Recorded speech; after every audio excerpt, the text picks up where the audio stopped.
Demente a 21, Shintaro Kago, autor muito conhecido e influente no gênero eroguro, em sua tradução literal erótico grotesco, é muito mais do que uma simples comédia surrealista em que é preciso trocar fraldas de robôs super-heróis aposentados, combater loops temporais, fugir de rugas contagiosas ou até mesmo tentar a todo custo ser lembrado por uma idosa com demência para não ser literalmente aniquilado da existência. É também uma árdua sátira que cutuca bem na ferida da sociedade japonesa. Inclusive, foi premiado esse ano na categoria de melhor série no Festival de Quadrinhos de Angoulême. Eu não tô fazendo esse vídeo por conta disso, mas acabou coincidindo, então caso você tenha escutado essa notícia, mas nunca leu a história, chegou o momento de conhecer. Sem mais enrolação, bora começar. Yuki Sakai é uma jovem cuidadora de idosos empenhada e bem-sucedida na empresa GreenNet, empresa essa voltada ao cuidado de idosos com uma excelente equipe de cuidadoras que estão disponíveis o tempo todo para qualquer tipo de situação.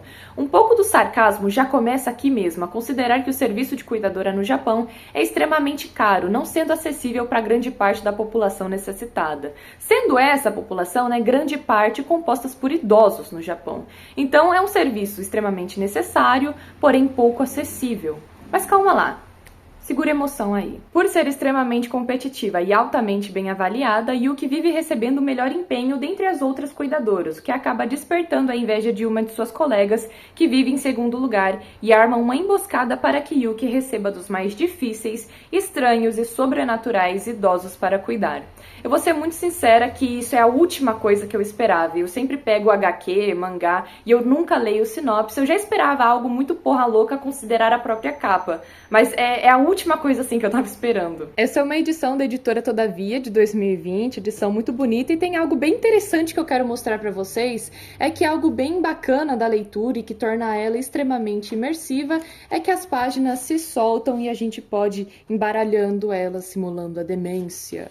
Só que não, né, rapaziada? Por algum motivo, essa minha edição veio com algumas páginas soltando da lombada, né? Tanto que não é rasgado, não, é literalmente soltando.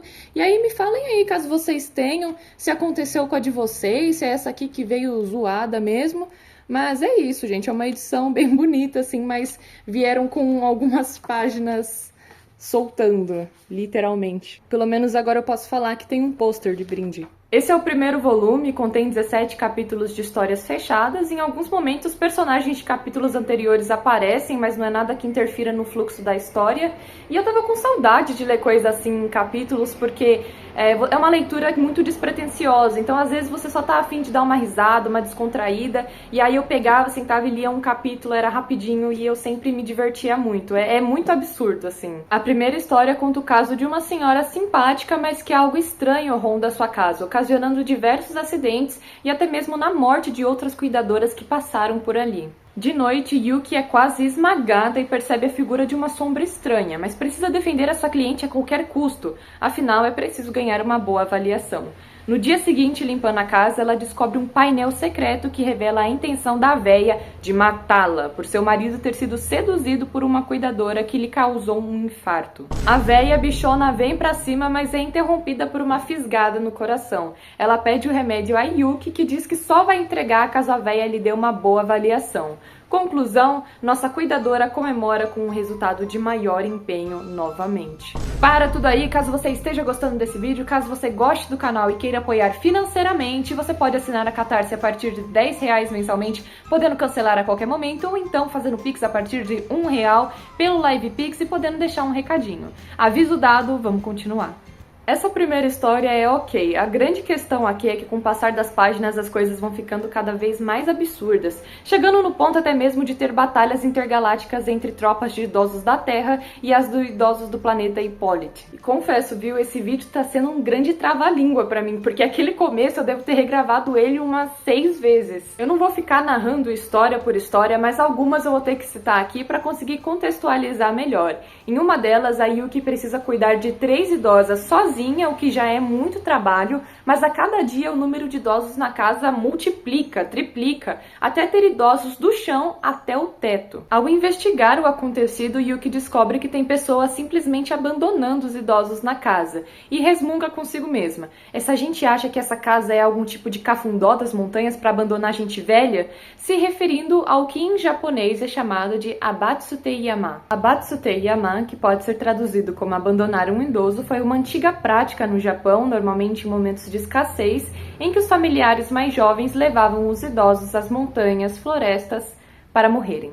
A iniciativa de abandonar um idoso nem sempre surgia das pessoas mais jovens. Muitas vezes, os próprios idosos, por se sentirem um fardo, pediam para que isso acontecesse. A negligência de idosos no Japão se deve por vários fatores, sendo eles não somente ignorância, maldade, tem gente que é maldosa mesmo, né? Mas lá o custo de vida é alto, as pessoas trabalham muito, muitas vezes não tendo tempo para cuidar de um idoso ou de pagar um serviço que dê uma atenção a ele, e o idoso por si só, muitas vezes não consegue desfrutar da aposentadoria, pagando aluguel, pagando água, pagando alimento, e teve até mesmo uma época em que no Japão a criminalidade entre os idosos aumentou muito. E depois de pesquisa se descobriu que para muitos idosos valia muito mais a pena cometer um crime pequeno, ir preso, ter 3 refeições ao dia, lugar para dormir, assistência médica, do que viver fora das grades. É um país que tem muitas tradições e que o respeito ao mais velho é muito pregado, mas todo lugar tem seus problemas. E o que confronta os mais velhos que decidem reagir e começam a se indagar sobre terem sido abandonados, explodindo a casa e se transformando então em um idoso gigante cheio de outros idosos raivosos. O medo de envelhecer não é algo incomum, e Shintaro nos coloca dentro do terror que é lidar com certos problemas que surgem na velhice, como na história em que uma idosa superpoderosa com demência faz desaparecer, literalmente explodir, tudo aquilo que ela não se lembra. É desesperadora a consciência de saber que talvez muito em breve não se reconheça um ente querido, mas nesse caso a família luta com medo de ser esquecida e apagada do mundo. A narrativa nos insere nesse terror, uma vez que ele não ataca somente a idosa, mas no mundo, nas coisas e nas pessoas ao redor. É um exercício de empatia com uma faca bem próxima ao pescoço. Shintaro Kago é um cara misterioso e eu não encontrei muitas informações sobre a sua vida pessoal na internet, além dele não dar entrevistas fora do Japão. As seguintes informações eu encontrei num site chamado Hook, cujo link vai estar na descrição. Quando criança, Shintaro assistia a reprises de Monty Python na TV com dublagem japonesa. Monty Python foi um grupo de comédia britânico conhecidos por seu humor negro, absurdo, nonsense. E eu acho que isso já explica muita coisa. Eu sempre me pegava rindo das coisas que eram tabu para rir, ele disse. E embora sonhasse ser um diretor de cinema, acabou se dedicando ao desenho e se encontrando no gênero eroguro, mesmo sabendo das dificuldades que seria seguir com desenho e temática como as que ele aborda. Eu fico me perguntando como seria esse cara sendo diretor de cinema, porque já me vem logo à mente um outro doidão que é o Shion Sono, se seriam coisas naquele nível ou pior. E se eu não me engano, ele tem 2 curtas, mas eu acho que são de animação. Na entrevista, ele diz que houve um período em que se tornou extremamente difícil desenhar mangás de terror e disseram a ele para que fizesse um favor a si mesmo parando de desenhar esse tipo de imagem. Nós sabemos que o Japão é um país extremamente conservador e esse tipo de arte não é muito bem-vindo, principalmente pelos mais velhos, apesar de ser algo bem comum por lá. Na verdade, todo esse conservadorismo e repressão acabam resultando numa resposta um tanto quanto extrema, que acaba transbordando principalmente na arte, ou no que alguns consideram arte. Mas essa é uma discussão muito maior que a gente pode deixar para um próximo vídeo. Mesmo criado em família artística, seu pai era um ilustrador especializado em pintura a óleo. O próprio trabalho do Shintaro Kago não é algo que ele se sente confortável compartilhando com eles. Quando você é livre para expressar o que quiser, isso pode realmente se tornar um obstáculo. Enquanto limites são impostos, de alguma forma seu alcance expressivo se torna mais rico. Choque e indignação só provam que você está no caminho certo. Você deve desenhar coisas que outras pessoas normalmente não fazem, tanto quanto possível.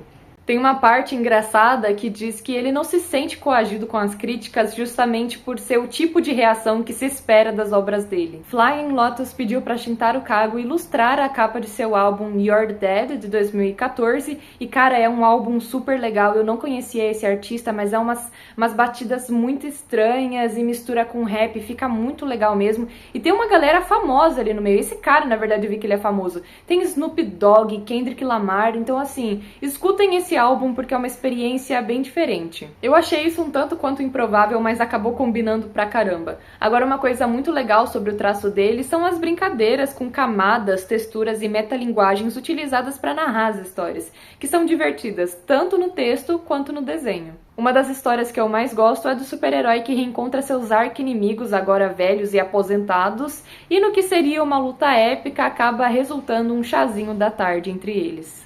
Eu não vou contar essa história inteira, mas muitas vezes os desejos de idosos são negligenciados por diversos que sejam os motivos, como a gente já conversou aqui, impaciência, falta de tempo, situação financeira, e esses problemas são mais que recorrentes no Japão, a considerar também a superlotação em casas de repouso e o custo das cuidadoras de idosos, né? Então é até engraçado no mangá como elas fazem filas, competições extremas para se tornarem as melhores.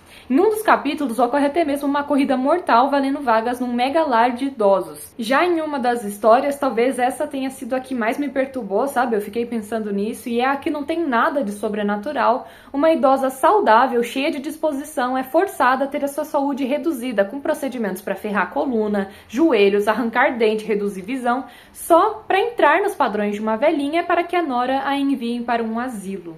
E não mostra só esse lado da moeda não, viu? Porque tem uns velhos que é insuportável, cara, não tem como lidar. E tem uma velha que ela é cismada em deixar as noras loucas, então ela sempre arruma problema, ela quer que tudo fique impecável, ela tem um toque de limpeza absurdo, e aí as cuidadoras vão deixando ela cada vez mais louca quando ela não encontra problemas para apontar. É uma temática muito interessante que eu nunca nem tinha parado para pensar sobre, e a forma com que o Shintaro Kago faz tudo isso é da forma, com certeza, mais divertida e absurda possível, né? É o cara descarregando toda a criatividade nele nessas histórias, e você sempre quer ler mais para ver até onde aquilo pode chegar. O mangá não é bad vibes não, viu? E vai por mim que no final de cada história você vai soltar nem que seja pelo menos um arzinho pelas narinas. Ao parodiar nomes de grandes celebridades japonesas, Shintaro mostra que, apesar de tudo, envelhecer acontece com todo mundo e é perfeitamente normal. Caso você tenha gostado desse vídeo, considere deixar seu like, se inscrever, deixar um comentário, me fala aí se você já leu, se você leu e curtiu, se você não curtiu, bora conversar um pouquinho e nós nos vemos numa próxima.